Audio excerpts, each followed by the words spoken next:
সিলেট বিভাগীয় সদস্য সম্মেলন বাস্তবায়ন কমিটির সম্মানিত আহ্বায়ক আল্লামা সাহেব কিবলা ফুলতলী রহমতুল্লাহি আলাইহির সুযোগ্য নাতি ছাত্রনেতা মুস্তাফা হাসান চৌধুরী নোমান, আজকে সদস্য সম্মেলনের সম্মানিত প্রধান অতিথি আমাদের শিরতাজ পীর ও মুর্শিদ হযরত বড় সাহেব কিবলা ফুলতলী, মঞ্চে আসীন সম্মানিত অতিথিবৃন্দ, প্রিয় তালামিজ কর্মী বন্ধুগণ, আমরা আজকে আমাদের সম্মানিত অতিথিবৃন্দের কাছ থেকে গুরুত্বপূর্ণ বক্তব্য শুনব।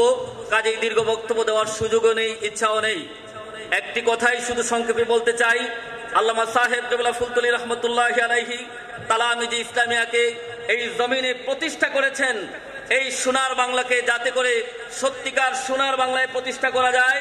আল্লাহ এবং তার রসুলের রঙে সৎ, যোগ্য, আদর্শবান মানুষ প্রতিষ্ঠা করে এই জমিনকে, এই জমিনের মধ্যে যাতে আল্লাহর দ্বীনকে কায়েম করা যায়, সত্যিকার অর্থে বাংলাদেশকে রসুলের রঙে আদর্শিত একটি সোনার বাংলায় প্রতিষ্ঠিত করা যায়।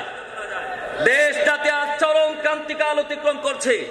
আজকে সমাজের রন্ধ্রে রন্ধ্রে, শিরায় উপশিরায় দুর্নীতি মিশে আছে।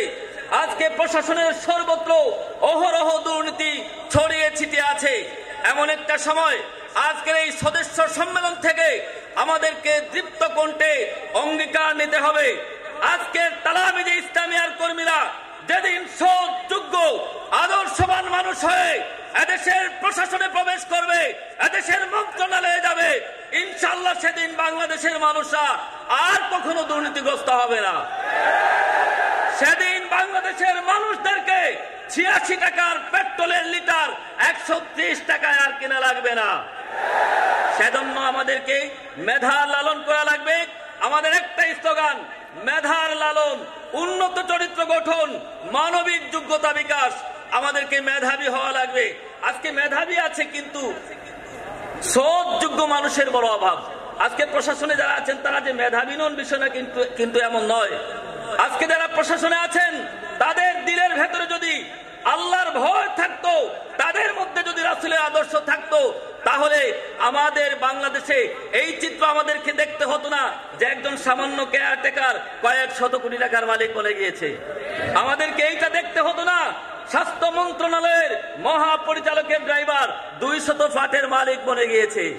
এইটা এই কারণেই হচ্ছে, আজকে যারা এই দেশকে নেতৃত্ব দিচ্ছেন তাদের দিলে পরকালের ভয় নাই, তাদের দিলে কিয়ামতের ময়দানে আল্লাহর কাছে জবাবদিহিতার ভয় নাই। যার দিলে আল্লাহর কাছে জবাবদিহিতার ভয় থাকবে, ওই মানুষটা কোনোদিন কোনো কালে দুর্নীতিগ্রস্ত হতে পারে না। কাজে আসুন আমাদের আজকের স্লোগান হোক, আগামীর বাংলাদেশ সৎ, যোগ্য, আল্লাহওয়ালা, নবী প্রেমিক, আদর্শ মানুষের বাংলাদেশ। আল্লাহ আমাদের সকলকে কবুল করুন। নাসরুম মিনাল্লাহি ফাতহুন করিব ওয়া মা আলাইনা ইল্লাল বালাগ। আসসালামু আলাইকুম ওয়া রাহমাতুল্লাহ।